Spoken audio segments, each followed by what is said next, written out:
আসসালামু আলাইকুম রহমতুল্লাহি ওয়া বারাকাতুহু। নাহমাদুহু ওয়া নুসাল্লি আলা রাসূলিহিল কারীম। আম্মা বা'দ। قال النبي صلى الله تعالى عليه وسلم إن الله رفيق يحب الرفق في كل أمر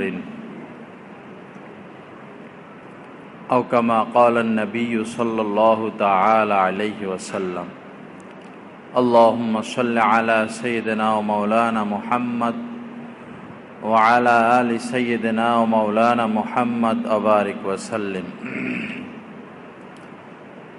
আম্মা জান হযরতে আয়েশা রাদিয়াল্লাহু তাআলা আনহা থেকে বর্ণিত, রাসূল করিম সাল্লাল্লাহু তাআলা আলাইহি ওয়াসাল্লাম বলেন,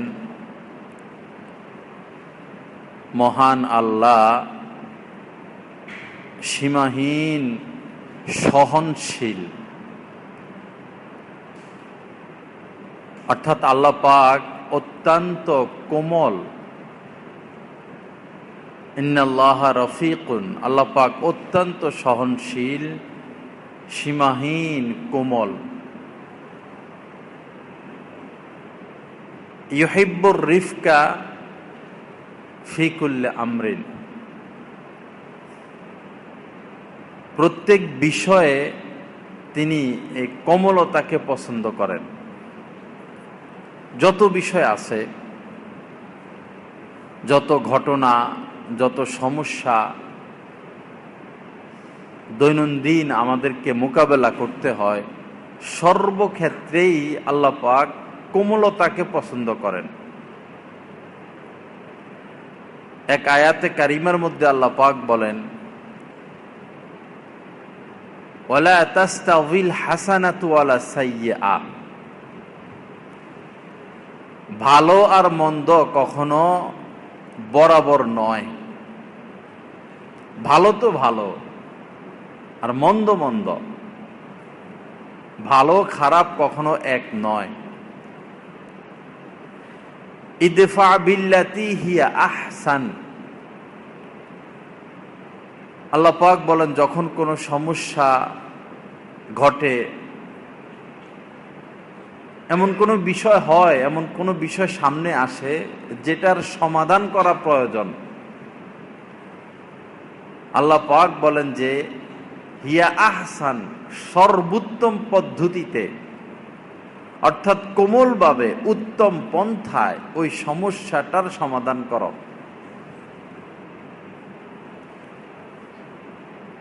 যদি কোমলভাবে, উত্তম রূপে সমস্যাটার সমাধান করা হয়, তাহলে কি হবে? ফাইযাল্লাযী বাইনাকা ওয়া বাইনাহু আদাওয়া, যার সাথে তোমার দুশমনি, যে তোমাকে বিন্দু পরিমাণও পছন্দ করে না, যার ভিতরটা তোমাকে নিয়ে ঘৃণা, হিংসা, দুশমনি, ফাইযাল্লাযী বাইনাকা ওয়া বাইনাহু আদাওয়া কাআন্নাহু ওয়ালিয়্যুন হামীম, যদি সমস্যাটা উত্তম রূপে সমাধান করা হয়, তাহলে সে তোমার পরম প্রিয় বন্ধু হয়ে যাবে। এজন্য সর্বক্ষেত্রে আল্লাহ পাক কোমলতাকে পছন্দ করেন।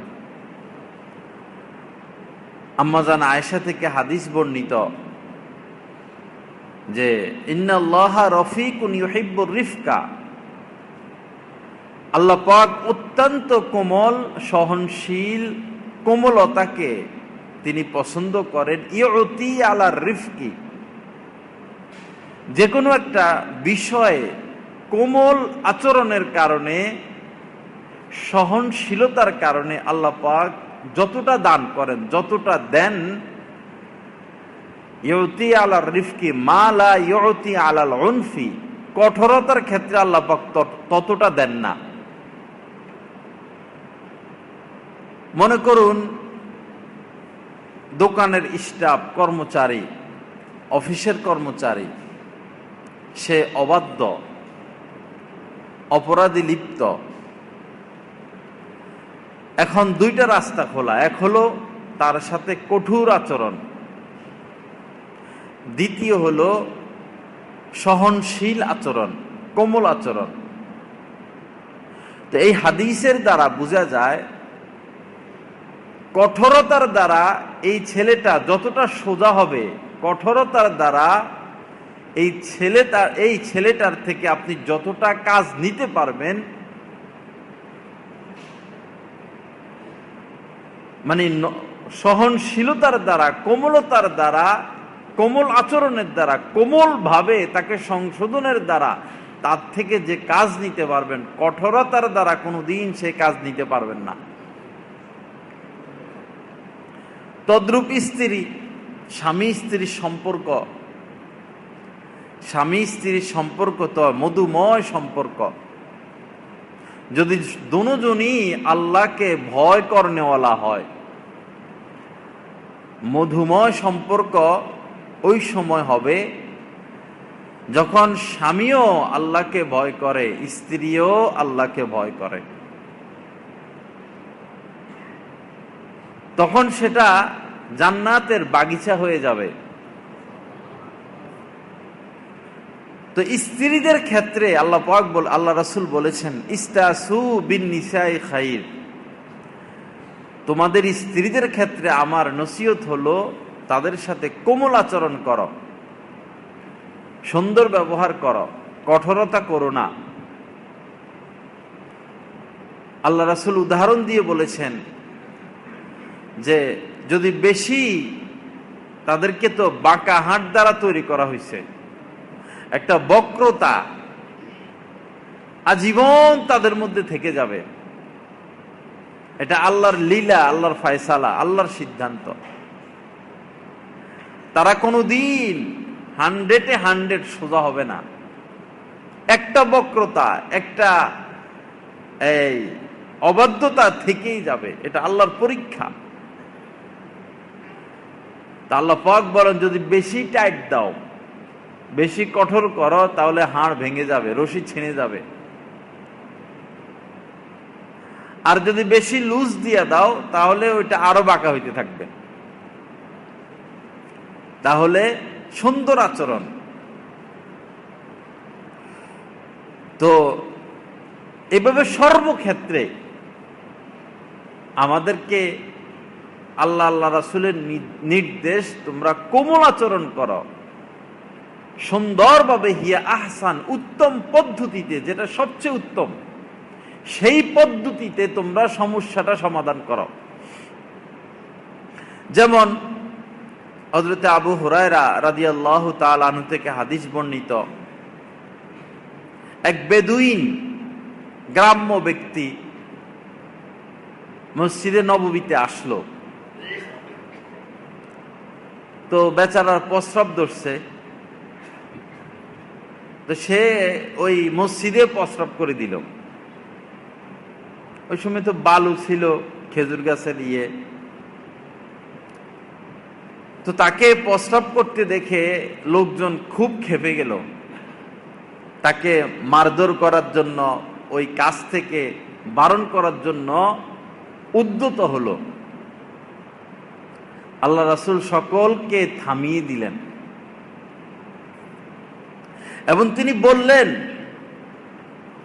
ফাইন্নামা বুইস্তু মুয়াসসিরিনা, সকলকে থামিয়ে দিয়ে কিয়ামত পর্যন্ত এরকম হাজারো ঘটনা ঘটবে আমার আপনার জিন্দেগিতে।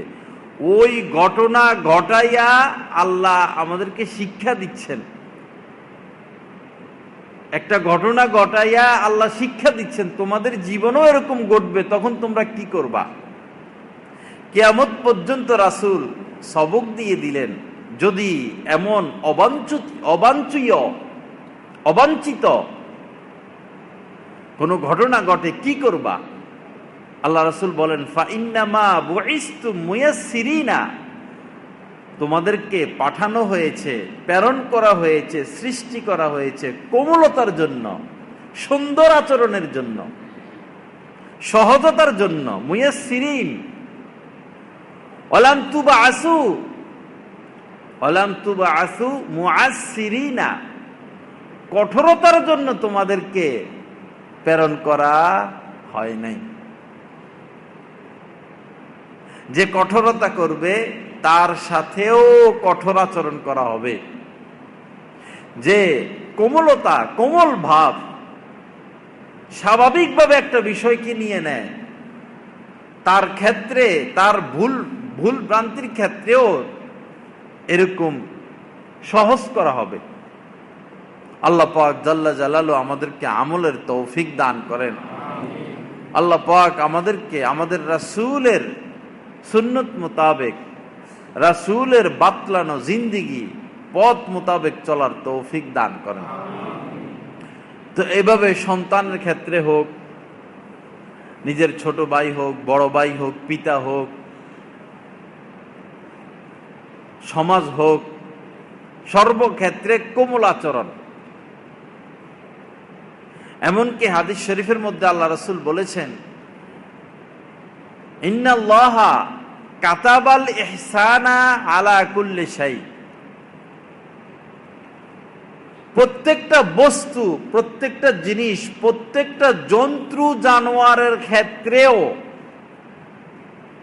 অনেক মানুষ আছে এই খামোখা একটা কুত্তা দেখলো লাথি মারলো, দোকানদার, চায়ের দোকানদার যারা আছে দেখা যায় কুকুর সামনে গেলে গরম পানি মেরে দেয়। কিরকম অমানবীয় আচরণ।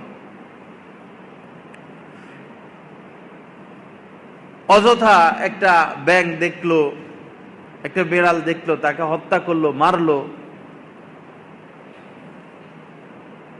দেশ গ্রামের পোলাপাইন কি করে, রাস্তার পাশে যে অনেক গাছ টাছ আছে, কচু গাছ, গাছ টাছ উঠে, লাঠি একটা নিবে আর সব গাছ ভাঙবে, মারবে।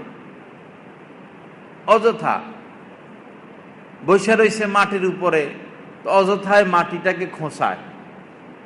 এটাও তো, তারও তো একটা জীবন আছে। অযথা কি জন্য আপনি মাটি খোঁচাবেন? একটা গাছ, একটা লতা, একটা পাতা, একটা গাছের একটা পাতা, আপনার শরীরের যেরকম আঙ্গুল, পশম, একটা গাছের জন্য তার পাতাগুলো এরকম পশম। আমার আপনার পশম টান দিলে, ছিঁড়লে যেমন আমরা ব্যথা পাই, একটা গাছের একটা পাতা ছিঁড়লেও এরকম সে ব্যথা পায়।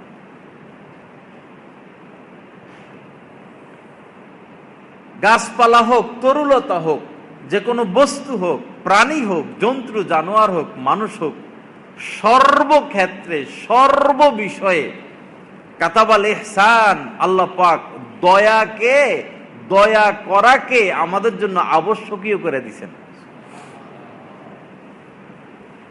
সিল মোহর মাইরা দিছেন, কাহার উপরে কখনো বিনা কারণে জুলুম করা যাবে না। এই জন্য আল্লাহ রাসূল বলেন, যখন কোনো মানুষকে বা কোনো জীবকে হত্যা করতে হয়, যেমন গরু ছাগল জবাই করতে হয়, মানুষকে হত্যা বলতে রাষ্ট্রীয় আইনে যদি কাহারও মৃত্যুদণ্ড এসে যায়, এই হত্যার ক্ষেত্রেও, জন্তু জানোয়ারকে জবাই করার ক্ষেত্রেও আল্লাহ রাসূল বলেছেন যে দয়া প্রদর্শন করতে হবে। যাদেরকে ফাঁসি দেওয়া হয়, ফাঁসির আগে কাহারো কাহারো ক্ষেত্রে এমন ঘটানো হয় যে তাকে আবদ্ধ ঘরে রাখা হয়, যেখানে কোনো বাতাস নাই, অক্সিজেন নাই, গরম। ওই আবদ্ধ ঘরে থাকতে থাকতে থাকতে থাকতে সে ভিজে যায়, অসুস্থ হয়ে যায়। একটু পরে তাকে ফাঁসি দেওয়া হবে, এখন তো তাকে এভাবে কষ্ট দেওয়ার প্রয়োজন নাই। ফাঁসির কাস্টে আগেই তার হাত বাঁধা হয়, পা বাঁধা হয়।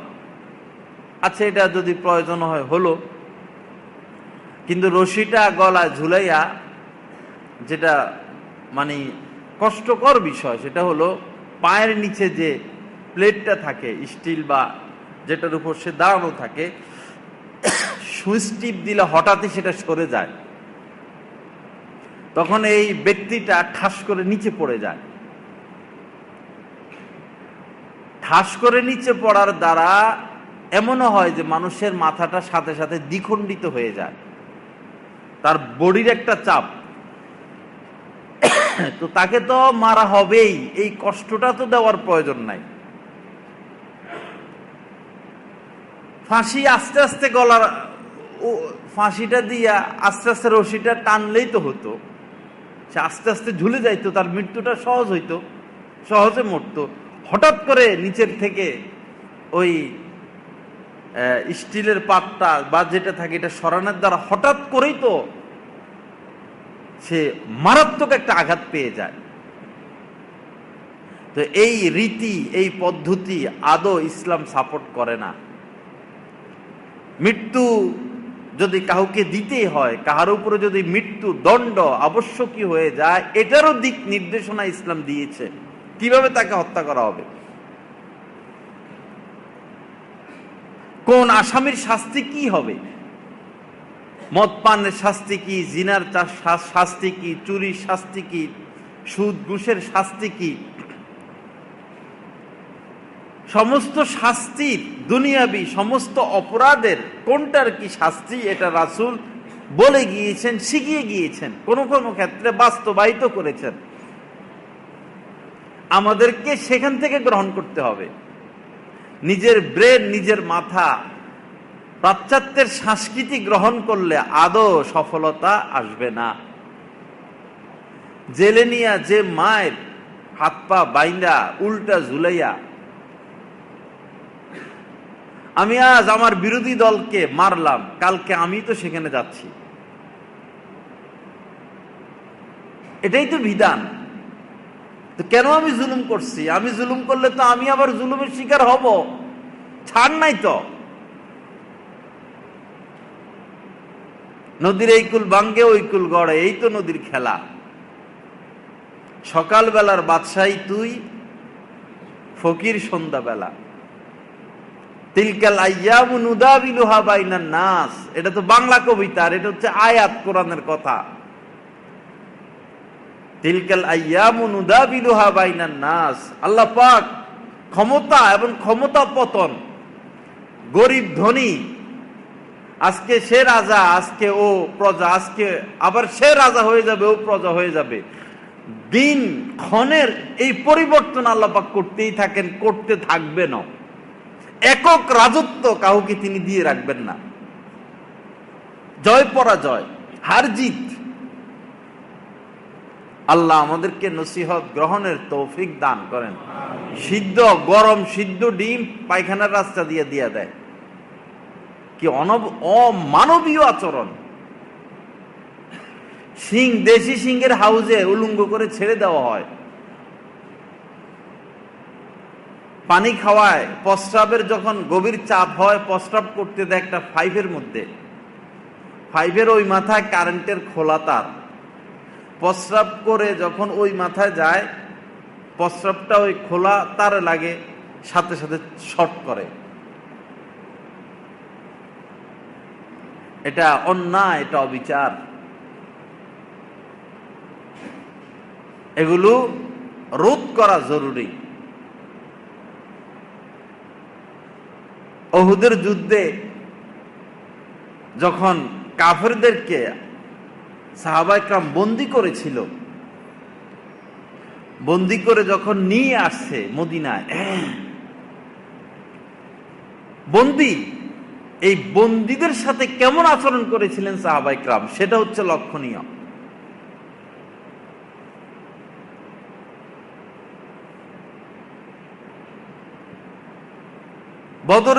বদরের যুদ্ধের বন্দী সাহাবাদের, বন্দী কাফেরদের সাথে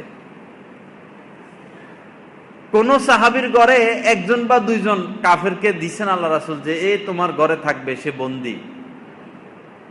তো ওই সাহাবী কি করলেন, রাত্রে বা আজকে খানার মাত্র একটা বা দুইটা রুটি, এখন ওই বন্দী লোকটাও আছে, স্ত্রী সন্তানও আছে। তো সাহাবারা নিজেরা না খেয়ে অথবা খেজুর কিছু খেয়ে রাত কাটিয়ে দিলেন, আর ওই বন্দির জন্য রুটির ব্যবস্থা করলেন। এর নাম ইসলাম। হাতে বাঁধছেন ঠিকই, কিন্তু কষ্ট যেন না হয়, বানটা যেন কষ্ট না হয় সেটাও খেয়াল রাখছেন।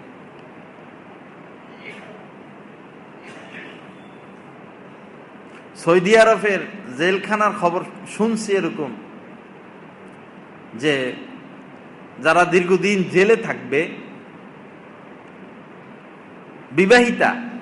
বিবাহিত, তো মাসে 1-2 বার তাদের স্ত্রীদের সাথে সাক্ষাতের ব্যবস্থা করে দেওয়া হয়।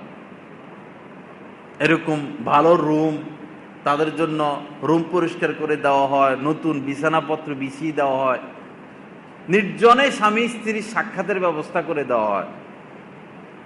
এবং এই বন্দি লোকটার বাড়িতে যদি কোনো অনুষ্ঠান হয়, বিবাহ শাদী, তখন সরকারের পক্ষ থেকে তাকে অনুষ্ঠানে যাইতে দেওয়া হয় এবং ওইখানে কোনো পুরস্কার দিতে হলে সরকারের পক্ষ থেকে ওই পুরস্কারটা দিয়ে দেয়। এবং অনেক অনেক বন্দির ক্ষেত্রে সে তো বন্দি কর্ম করতে পারে না, তার ফ্যামিলির খরচ সরকার চালায়। আমরা কোথায় আছি? আমেরিকাতে আমাদের অনেক আত্মীয় স্বজন জেলে গেছে, এসি, জেলের ভিতরে এসি। আপনি কি খাবেন? পরোটা খাবেন না রুটি খাবেন না কফি খাবেন না চা খাবেন না ভাত খাবেন? যেই রাষ্ট্রের মানুষ যেটা খাবে এবং যেই ধর্মের মানুষ যেটা খাবে, জেলের ভিতরে তারা সেটার ব্যবস্থা করে দেয়। রমজান সেহরির ব্যবস্থা ঠিক টাইমে, সেহরির সময় হয়েছে, এরা খ্রিস্টান, এরা আইসা সেহরি খাওয়ার জন্য জাগায়, সেহরি দেয়, ইফতার দেয়, জায়নামাজ দিয়ে যায়, তাসবিহ দিয়ে যায়, কোরআন শরীফ দিয়ে যায়। তোরা তোদের ধর্মমান, নামাজ পড়ার ব্যবস্থা করে দেয়। আর কোন কোন রাষ্ট্র, মুসলিম রাষ্ট্রের খবর এমনও পাইছি, শুধুই রাজনৈতিক প্রতিহিংসার কারণে আলেম জেলে বন্দী, তাকে অজুর পানি দেওয়া হয় না। মুসলিম রাষ্ট্র, আলেম মানুষ নামাজ পড়বেন, তাকে অজুর পানি দেয় না। আল্লাহ পাক আমাদেরকে সমস্ত জুলুম থেকে তওবা করার তৌফিক দান করেন। আমাদেরকে ইসলাম মোতাবেক, রাসূলের সুন্নত মোতাবেক জিন্দেগি গড়ার তৌফিক দান করেন। তো প্রত্যেক বিষয়ের ক্ষেত্রে ইন্নাল্লাহা কাতাবাল ইহসানা আলা কুল্লি শাইইন, প্রত্যেক বিষয়ের ক্ষেত্রে, প্রত্যেক ক্ষেত্রে আল্লাহ পাক দয়া, ইহসান, কোমলতাকে আবশ্যকীয় করে দিয়েছেন, আবশ্যকীয়। এখন দেখুন বাংলাদেশের বর্তমান যে পরিস্থিতি, 80-85% মহিলাদের বাচ্চা এখন নর্মাল ডেলিভারি হয়, বরং আরো বেশি। আর করোনার আগে 90-95% মহিলাদের সিজার ফরজ। তো হে মহিলাই তো ওই সময় সিজার করাই লাগবে, বাচ্চা ভিতরে পায়খানা করে দিছে, অক্সিজেনের অভাব, পানি নাই, বাচ্চা বেশি উপরে, আলতাসনু করে। আমার স্ত্রীকে আমি নিয়ে গেছি হাসপাতালে, যে আলতাসনু করছে, বাচ্চা এত উপরে, অসম্ভব। তা আমি তো শয়তানি বুঝি। পরে যে মহিলা ধরবে, ভালো, খুব আল্লাহ তাকে যাজায় খায় দান করেন, ওই মহিলা সান্ত্বনা দিল যে কিছুক্ষণের মধ্যে ইনশাল্লাহ বাচ্চা হয়ে যাবে।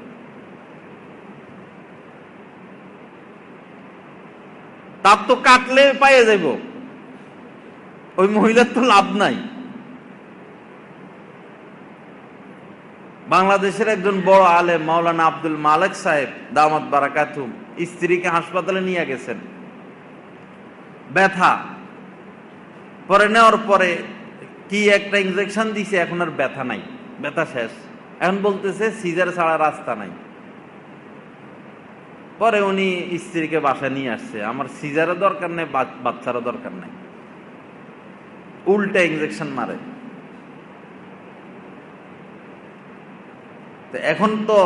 এখন কেমনে বাচ্চাগুলো হচ্ছে? 80-85% বাচ্চা কেমনে নর্মাল হচ্ছে? ভৈরবী একটা ফ্যামিলি আছে, যখন তার সন্তান হওয়ার সময় হয় স্ত্রীকে ইতালি নিয়ে যায়, সন্তান হইলে আবার বাংলাদেশে নিয়ে আসে। পরে আমি বললাম কারণ কি? এই দেশে রাখলে তো বুঝেন না, এই দেশে রাখলে তো ঘটনা যেটা ঘটানোর সেটা তারা ঘটাইবেই। এগুলো কে খেয়াল করবে? এদের রক্ষণাবেক্ষণের দায়িত্ব কার, কাদের, কারা এগুলো পরিচালনা করবে? সর্ববিষয়ে সরকারিভাবে লোক নিয়োগ আছে, তারা বেতন ভুক্ত, আমাদেরই পয়সা নিয়ে তারা বেতন খায়। কোথায় তাদের দায়িত্ব পালন? আল্লাহ আমাদেরকে সহি বুঝ দান করেন। আমাদের সকলের দায়িত্ব হলো, আবশ্যকীয় হলো, আমরা যে যে দায়িত্বে আছি সে তার দায়িত্বটা ভালোভাবে পালন করবে, তাহলে সমাজটা সুন্দর হয়ে যাবে। সবাই নিজ জায়গায় বসে আমার উপর কি দায়িত্ব আমি সেটা সুন্দরভাবে আঞ্জাম দিব, তাহলে সমাজ ঠিক হয়ে যাবে। লাঠি দিয়ে পিটাইয়া কখনো সমাজ সুন্দর করা সম্ভব না। আমি ঠিক হই, আমি আমার কর্ম বাস্তবায়িত করি। আল্লাহ পাক আমাদেরকে ইসলাহ তাসকিয়া নসিব করেন। আল্লাহ পাক আমাদেরকে আল্লাহ পাকের মোহাব্বত, আল্লাহ পাকের খৌফ নসিব করেন। তো সর্বক্ষেত্রে আল্লাহ পাক দয়াকে আবশ্যকীয় করে দিয়েছেন, সর্বক্ষেত্রে। আপনি যদি একটা বেড়ালের বাচ্চা পালেন, তার সাথেও দয়ার আচরণ। আপনার ঘরের কর্মচারী বুয়া, তার সাথেও আপনার দয়ার আচরণ। আজকে সে আপনার বাসায় কর্মচারী, হতে পারে একদিন আপনি তার বাসার কর্মচারী হয়ে যাবেন। আল্লাহ পারেন। যদি বেশি জুলুম হয়ে যায়, অবিচার হয়ে যায়, আল্লাহ দেখাইয়া দেন, আল্লাহ ঘটাইয়া দেন। বহু মানুষ দেখেছি দুই নয়নে, কি দুর্ব্যবহার মানুষের সাথে, আলেমদের সাথে কি দুর্ব্যবহার, আলেমদের উপর কি জুলুম অবিচার। ওই লোকগুলো মারা যাওয়ার পরে দেখেছি নিজের চোখে, চেহারা মনে হয় সাপে কামড়াইছে এরকম হয়ে গেছে। এত কালো কেন হবে চেহারা?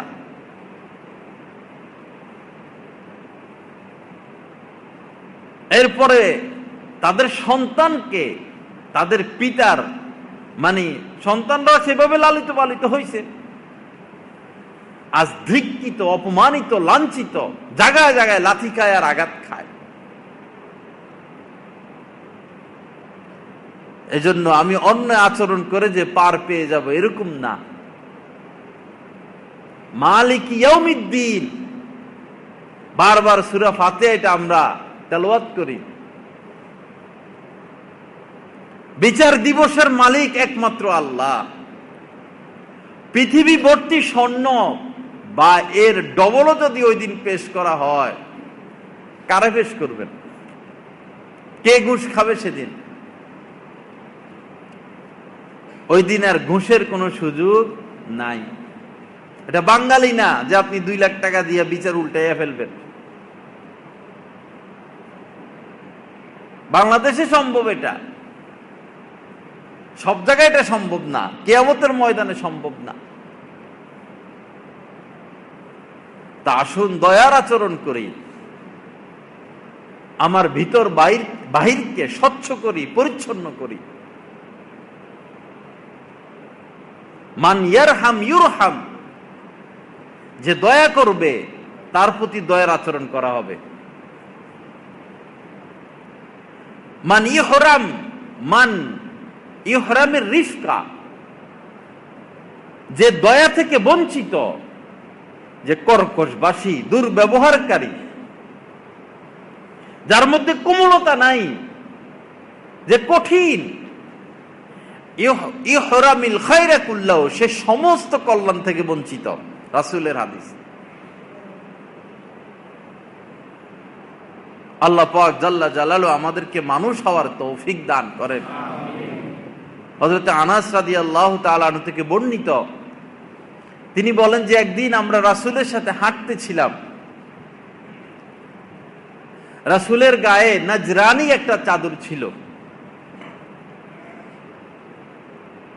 হঠাৎই কোনো এক যাযাবর, এক বেদুইন কোথায় থেকে বের হয়ে আসলো, গ্রাম্য মানুষ এসে সে রাসূলের চাদর ধরে খুব জোরে টান দিল। হযরত আনাস রাদিয়াল্লাহু তাআলা বললেন, ওই জোরে টান দেওয়ার কারণে আমি দেখলাম রাসূলের শরীরে দাগ পড়ে গেছে। কত জোরে টান দিছেন। ওই সময়ে সে হলো যাযাবর আর রাসূল হলেন মদিনার বাদশাহ। বাদশার সাথে এই আচরণ।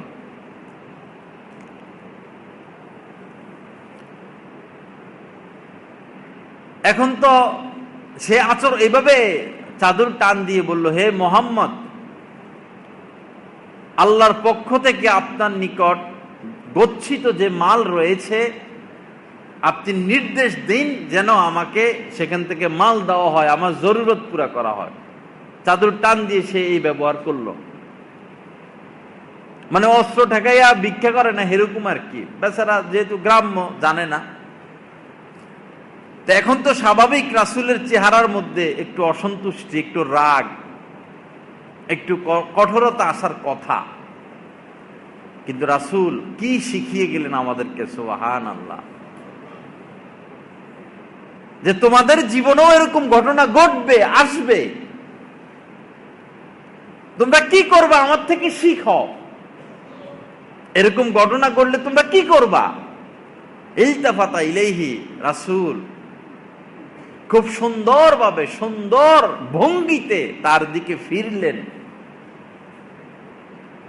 আমরা তো রাগে ওই দিকে তাকাইতাম না, ঠাস ঠুস মাইরা দিতাম। সুন্দরভাবে তার দিকে ফিরলেন, অদহিকা, এবং হেসে দিলেন। সুবহানাল্লাহ। তার দিকে তাকাইয়া মুস্কি হাসা দিচ্ছেন, দহিকা।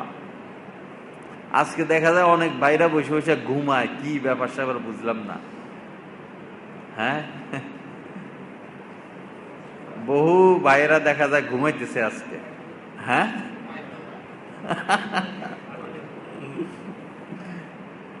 আল্লাহ আমাদেরকে হেফাজত করেন। তো আসলে যেখানে রহমত সেখানে তো ঘুম আসবেই। ইনদা যিকরিস সলিহিনা তানজিলুর রহমা, যেখানে নেককারদের আলোচনা করা হয়, নবীগণ, সাহাবাগণ, আল্লাহ ওয়ালাদের আলোচনা যেখানে আসে সেখানে আল্লাহ পাক রহমত নাজিল করেন। দেখা যায় শুয়াও ঘুম আনা যায় না, ওষুধ খাইয়া ঘুম আসে না, কিন্তু দিনই কোনো মজলিসে বসলে ওই যে রহমত নাজিল হয়, এটা সেটা আর কি। আল্লাহ আমাদেরকে সহি বুঝ দেন। তো রাসূল তার দিকে তাকাইয়া কি করলেন? হেসে দিলেন। একটু অসন্তুষ্ট হলেন না, একটু রাগ করলেন না। যারা ছিল তাদেরকে নির্দেশ দিলেন যে এই লোকের যা যা জরুরত প্রয়োজন সব তাকে দিয়ে দাও। সুবহানাল্লাহ, এর নাম ইসলাম। এটা শিখিয়েছেন আমাদেরকে আল্লাহ, আল্লাহর রাসূল। তো আসুন আমরা এমন জিন্দেগি গড়ি, সুখী হব, শান্তিতে থাকতে পারবো। আল্লাহ রাসূল সাল্লাল্লাহু আলাইহি সাল্লাম এমন মহামানব, মহান ব্যক্তি। মা ইনতাকামা রাসূলুল্লাহ সাল্লাল্লাহু আলাইহি সাল্লাম, ইনতাকামা মানে প্রতিশোধ গ্রহণ করা, লিনাফসিহি ফি শাইইন কত্তু, কত্তু মানে কখনোই না। আল্লাহ রাসূল নিজের ব্যক্তিগত ব্যাপারে জীবনে কোনো দিন কাহারো থেকে প্রতিশোধ গ্রহণ করেন নাই। এমন দ্বিতীয় কোন মানুষ একটু সামনে পেশ করেন। জীবনে কখনো না। শুধু ক্ষমা, শুধু ক্ষমা, শুধু ক্ষমা, আজীবন শুধু ক্ষমাই করে দিচ্ছেন, আজীবন ক্ষমা করছেন। আর এই ব্যাপারে আল্লাহ পাক বলেছেন, ফামান সবারা ওয়া গফারা,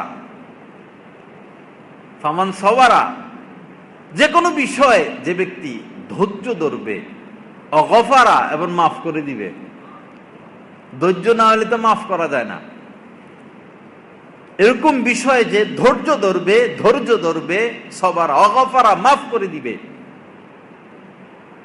ইন্না যালিকা লামিন আজমিল উমুর, আল্লাহ পাক বলেন এই বিষয়টা, অর্থাৎ যে কোনো ঘটনা ঘটার পর ধৈর্য ধরা, যে কোনো বলতে এরকম নিজের উপরে এরকম কোনো বিষয় আসলে, ইসলামের ব্যাপারে কোনো আঘাত আসলে সেখানে ধৈর্য নাই। আল্লাহ রাসূলের ক্ষেত্রে কোনো বিষয় আসছে সেখানে ধৈর্য নাই। আল্লাহ রাসূল প্রতিশোধ গ্রহণ করেন নাই সত্য, সেটা নিজের ব্যাপারে, কিন্তু যখন কোনো ধর্মীয় বিষয় সামনে আসতো যেটা কাঙ্ক্ষিত না অনাকাঙ্ক্ষিত, তখন রাসূলের চেহারা মোবারক লাল হয়ে যেত, তিনি রাগান্বিত হতেন সবচেয়ে কঠিন আর কঠোরতার সাথে, মানে উত্তমতার মাধ্যমেই সবচেয়ে কঠিন কঠোরতার মাধ্যমে সেটার মোকাবেলা তিনি করতেন। হযরত আবু বকর সিদ্দিক রাদিয়াল্লাহু তাআলা আনহু কত কোমল, কত নরম মানুষ, মাটির মানুষ, অথচ যখন রাসূলের ওফাতের পর কিছু কিছু লোক যাকাতকে অস্বীকার করলো, একা এই শেষ বয়সে একা তিনি দাঁড়িয়ে গেলেন, হুঙ্কার দিলেন যে যারা যাকাতকে অস্বীকার করবে তাদের সাথে আমি জিহাদ করব। সাহাবায়ে কেরাম ওই সময় জিহাদ করতে প্রস্তুত ছিল না, কারণ মাত্র রাসূল দুনিয়া থেকে বিদায় নিছেন। আর এখন যদি মুসলমানদের সাথে আমরা জিহাদ করি তো এটা তো গন্ডগোল বাড়বে। হযরত আবু বকর সিদ্দিক রাদিয়াল্লাহু তাআলা বলেছেন, কেউ যদি আমার সাথে নাও থাকে, আমি একা, যারা রাসূলের জিন্দেগিতে একটা রশিও যাকাত দিত, এখন সেই যাকাতকে অস্বীকার করে, আমি ওই ব্যক্তির সাথে একা যায়া যুদ্ধ করব। ব্যক্তিগত বিষয় কোমল, কিন্তু ইসলামের বিষয়ে কোনো কোমলতা নাই। আশিদ্দাউ আলাল কুফফার, আল্লাহ রাসূল এমন কাফেলা তৈরি করে গিয়েছেন, সাহাবাদের কাফেলা, তারা কাফেরদের ক্ষেত্রে কঠোর, রুহামাউ বাইনাহুম, আর নিজেদের মধ্যে একজন আরেকজনের প্রতি কোমল আচরণ। আর আমরা, আমাদের মুসলিম বিশ্বের শাসকরা ওই কাফেরদের পা চাটে আর মুসলমানদের সাথে কঠোর আচরণ। সৌদির কথাই ধরেন, কি নির্মম আচরণ করতেছে ইয়েমেনের উপর, কি নির্মম আচরণ। রোহিঙ্গাদের থেকেও বেশি জুলুম হইতেছে ইয়েমেনের উপরে, কিন্তু হেদের গডরে হাতে রাখছে, বাবারে তেল তুল দিয়া বাবারে হাতে রাখছে, যার কারণে এটা পত্রপত্রিকায়ও আসে না, আর এটা নিয়ে কোনো বিবৃতিও নাই।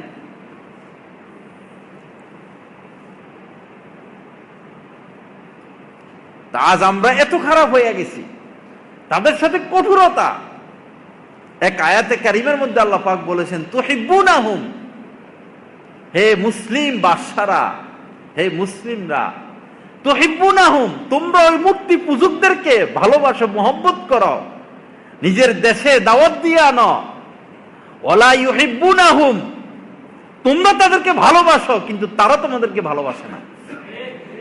তারা কেমনে তোমাদের 12টা বাজাইবে, চুইসা খাইবে তোমাদেরকে, চুইসা। তারা আছে সেই দান্দায়, তোমরাও দান্দায় আছো, তোমাদের ক্ষমতাটা দরকার, দেশ আছে বা যাক সেটা কোনো দেখার বিষয় না। এ হচ্ছে মুসলিম বিশ্বের চিত্র। আল্লাহ আমাদেরকে হেদায়েত দান করেন, আল্লাহ আমাদের চোখকে খুলে দেন, কানকে খুলে দেন, অন্তরের চক্ষুকে খুলে দেন। তো আল্লাহ রাসূল নিজের ক্ষেত্রে কোমল ছিলেন, জীবনে কোনোদিন প্রতিশোধ গ্রহণ করেন নাই। আবার অন্য হাদিসের মধ্যে আসছে যে মা জরাবা রাসূলুল্লাহ সাল্লাল্লাহু আলাইহি সাল্লাম শাইয়ান কাত্তু বিয়াদিহি, জিহাদের ময়দান ব্যতীত রাসূল নিজের হাতে কোনোদিন কাউকে আঘাত করেন নাই। ওয়ালা ওয়ালামরাআতান ওয়ালা খাদিমান, কোন স্ত্রীকেও তিনি আঘাত করেন নাই, এবং কোন খাদেমের গায়েও তিনি কোনোদিন হাত উঠান নাই। এরকম দ্বিতীয় একটা হাত এখন পৃথিবীতে আছে।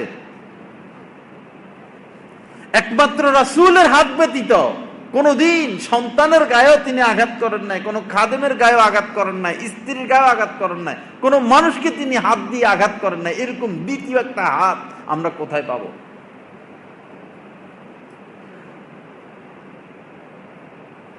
খাদামতু রাসূলুল্লাহ সাল্লাল্লাহু আলাইহি সাল্লাম আশারা সিনিনা। হযরত আনাস রাদিয়াল্লাহু তাআলা আনহু বলেন, 10 বছর আমি রাসূলের খেদমতে ছিলাম, 10 বছর টানা। ফামা ক্বালা লি উফ, কোন বিষয়ে কোনদিন অসন্তুষ্ট হয়ে কষ্ট পেয়ে কোনদিন আল্লাহ রাসূল আমাকে উফ শব্দটাও বলেন নাই। আল্লাহ পাক আমাদেরকে ऐसा জিন্দেগি গ্রহণ করার তৌফিক দান করেন, আমাদের ইসলাহ তাসকিয়া নসিব করেন। বা এই কঠিন পরিস্থিতিতে, এই গজবের মুহূর্তে উচিত ছিল আমরা আল্লাহমুখী হই, আমরা আল্লাহমুখী হই, আমরা তওবা করি, ভালো হই। অথচ আমরা আরো বেশি সীমা লঙ্ঘনকারী হয়ে যাচ্ছি, আরো বেশি অবাধ্য হচ্ছি, আরো বেশি নষ্ট হচ্ছি। এখনো আমরা ব্যস্ত অর্থ আহরণ নিয়ে। অনেক দোস্ত আহবাবদের সাথে কথাবার্তা হয়, অনেকে ফোনও রিসিভ করার সময় পায় না, এত ব্যস্ত। ভাই কি নিয়ে ব্যস্ত? আর রাসূল কি নিয়ে ব্যস্ত ছিলেন? সাহাবায়ে কেরাম কি নিয়ে ব্যস্ত ছিলেন? আপনার এই ব্যস্ততা, এই অর্থ আহরণ আপনার কতটুকু উপকারে আসবে? কার জন্য করতেছেন? কিসের জন্য করতেছেন? একটা ছেলে বলল যে হুজুর, আমার এত কাছের বন্ধু, প্রিয় বন্ধু, অন্তরঙ্গ বন্ধু, সুস্থ, দুজন সুস্থ, অন্তরঙ্গ বন্ধু বসা একসাথে। বললো আমরা একটা কাশ আসছে আর কি, কাশ কাশ আসে না এমনিও। আমি একটা কাশ দিছি আর আমার এই আপন বন্ধুটা এক দৌড় মারছে। আপন বন্ধুটা কি করছে? দৌড় মারছে। কত লাশ পড়ে আইছে, লাশ পড়ে রয়েছে। এখন সন্তান পিতাকে চিনে না, মেয়ে পিতাকে চিনে না, স্বামী তার স্ত্রীকে, স্ত্রী তার স্বামীকে চিনে না, লাশ পড়ে রয়েছে। লাস্টে গুতেয়া গুতেয়া ঘর থেকে বাইর করে দেয়। বহু ঘটনা করছে। ঠান্ডা কাশ ওই দরজার বাহিরে দিয়ে তালা লাগাই দিছে, বাপের ভিতরে মরে গেছে।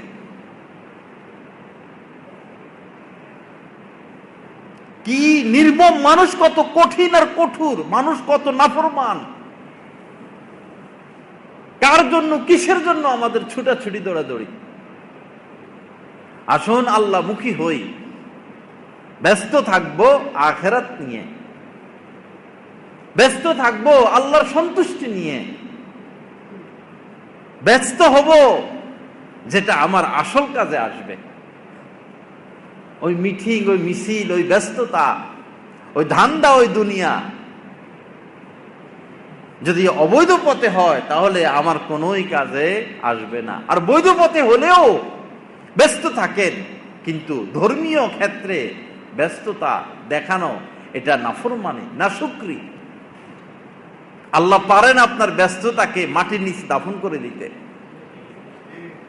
আল্লাহ পারেন। কারণের মতো সম্পদশালী আমরা কেউ হব না। আর সেই কারণ কোথায়, তার সম্পদ কোথায়? তো যা হোক, এই বিপদে আমাদের উচিত ছিল আল্লাহমুখী হওয়া, ইবাদত বাড়িয়ে দেওয়া, কিন্তু সেটা তো আমরা করলাম না। তার কবে ভালো হব? দুই ব্যক্তির একসাথে ফাঁসি হয়েছিল বাংলাদেশে, দুই ব্যক্তি।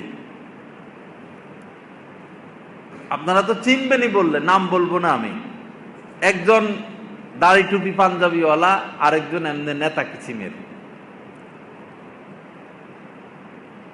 তো যে নেতা কিসিমের মরবে, ফাঁসির রায় হয়ে গেছে, ফাঁসি তো তার হবেই নিশ্চিত।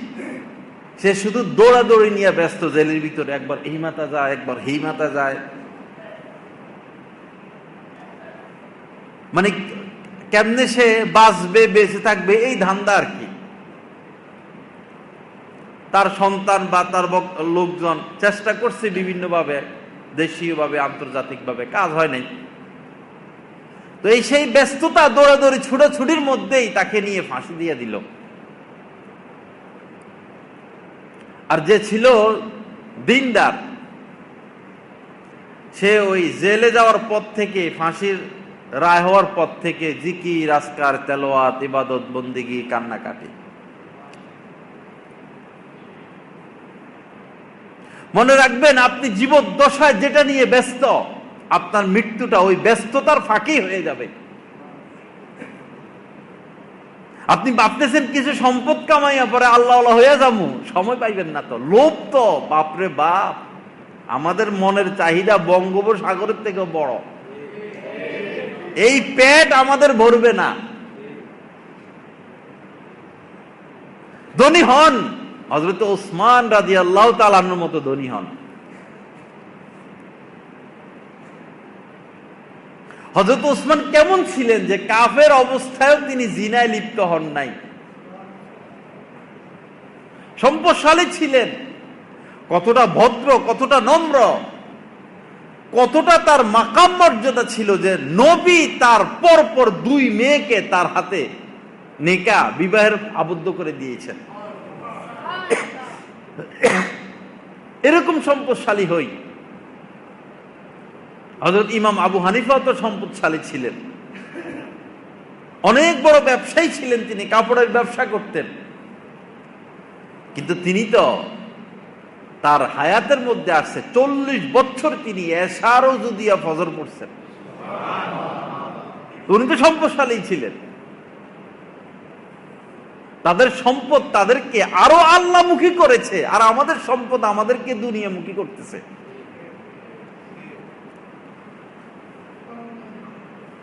আল্লাহ পাক জাল্লা জালালুহু আমাদেরকে আখিরাতমুখী হওয়ার তৌফিক দান করেন, আমাদেরকে মরণের প্রস্তুতি নেওয়ার তৌফিক দান করেন। আসুন ভাই, আল্লাহর রাস্তায় একটু ইবাদত বাড়াইয়া দেই, ইবাদত বাড়াইয়া দিই, একটু জিকির বাড়াইয়া দেই। অন্তত কমসে কম 100 বার লা ইলাহা ইল্লাল্লাহর জিকির করলাম, কমসে কম 100 বার আল্লাহ আল্লাহ জিকির করলাম, কমসে কম 100 বার দুরূদ শরীফ পাঠ করলাম। মাগরিব পড়ে আসতেছি দীর্ঘদিন, এখন একটু আওয়াবিনটাও পড়লাম। মাগরিবের পরে 3 রাকাত ফরজের পরে তো আমরা 2 রাকাত সুন্নত পড়ি, আবার অনেকে আছে আরো 2 রাকাত পড়ে। আপনি যদি আর 2 রাকাত পড়েন তাহলে আপনার আওয়াবিনটা হয়ে গেল।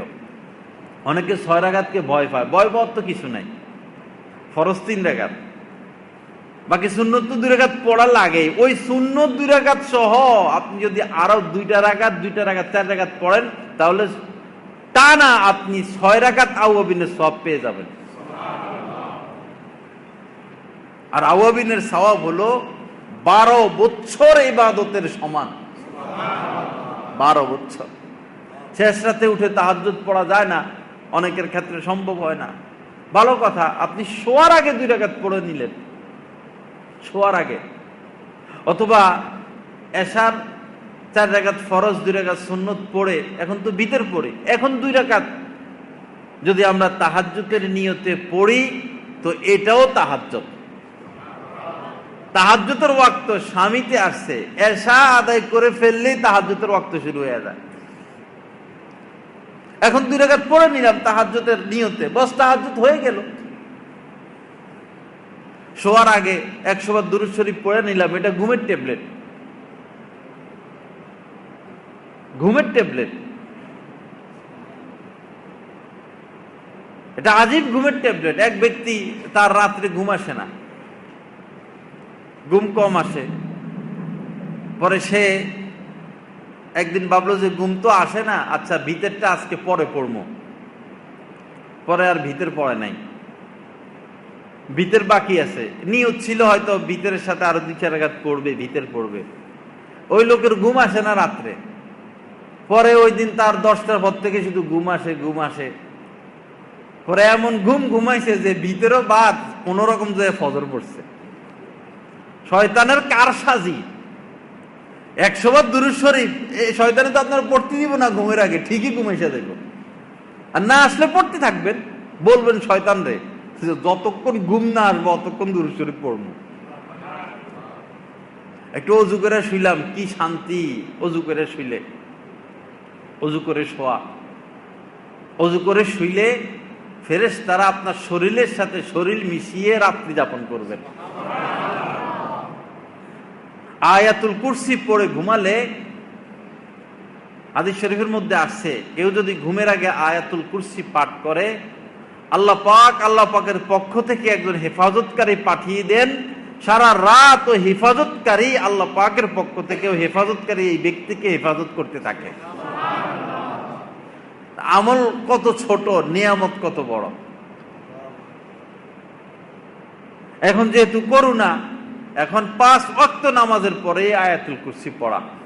হযরত হাসান রাদিয়াল্লাহু তাআলা থেকে বর্ণিত, যে ব্যক্তি ফজরের পরে আয়াতুল কুরসি পড়বে যোহর পর্যন্ত সে আল্লাহ পাকের জিম্মা। যোহরের পরে আয়াতুল কুরসি পড়লো আসর পর্যন্ত আল্লাহ পাকের জিম্মা। অর্থাৎ 5 ওয়াক্ত এরকম পড়লে তার সম্পূর্ণ জিম্মাদারি আল্লাহ পাকের হাতে। আপনারা আর করুণা কেমনে ধরবে? আপনি তো আল্লাহর জিম্মাদারিতে আছেন, আর করুণা তো আল্লাহর হুকুমে দৌড়ে দৌড়ে ছুটাছুটি করবে। এজন্য বাবা আসুন আমল বাড়াইয়া দেই, হারামকে না করি, হারাম না খাই, এই শরীরে হারাম না ঢুকাই, হালাল খাই, কম খাবো হালাল খাবো। সপ্তাহে 2 রোজা, আল্লাহ রাসূল 2 রোজা রেখেছেন, সোমবার বৃহস্পতিবার। আইয়ামে বীজের রোজা, সপ্তাহে 2টা রোজা। এটাতে শুধু আমি সওয়াব পাবো তা না, আমার শারীরিকও বহুত উপকার। আগে আমরা ভাবতাম যে রোজা শুধু আল্লাহর জন্য, মানে আখিরাতে সওয়াব পাওয়া যাবে। এখন তো ডাক্তাররা বলতেছেন যে রোজা রাখার দ্বারা, রমজান শরীফে রোজা রাখার দ্বারা হাজার হাজার রোগ থেকে মানুষ আরোগ্য লাভ করে, হাজার হাজার রোগ থেকে, শত শত রোগ থেকে। ইসলামের প্রত্যেকটা বিষয় বিজ্ঞানসম্মত, সুন্নাহ প্রত্যেকটা বিষয় বিজ্ঞানসম্মত, হয়তো আমরা জানি না, গবেষণা করি না। আল্লাহ পাক জাল্লা জালালু আমাদেরকে আমলের তৌফিক দান করেন, আমাদেরকে তওবা করার তৌফিক দান করেন, আমাদেরকে সমস্ত গুনাহ থেকে বেঁচে থাকার তৌফিক দান করেন। তো এই আমাদের মসজিদে এই রং করতে আমি যে কথাটা বলছিলাম আসলে আরো বেশি লাগছে, প্রায় 55,000 টাকা লাগছিল। তো 2 সপ্তাহের কালেকশনে 25-26 হাজার টাকা আসছে, মানে অর্ধেক আসছে। আর এসি ঠিক করতে 25,000 টাকা লাগছে, আসছে 16,000 টাকা। এই টাকাগুলো বকেয়া। আর নির্মাণ কাজ মাশাআল্লাহ চলতেছে। তো যে যতটুকু পারি আল্লাহর ঘর আমরা সহযোগিতা করি। আল্লাহ আমাদেরকে খুব তৌফিক দান করেন। সবাই দয়া করে হাত দেন পকেটে, বিসমিল্লাহ পড়া।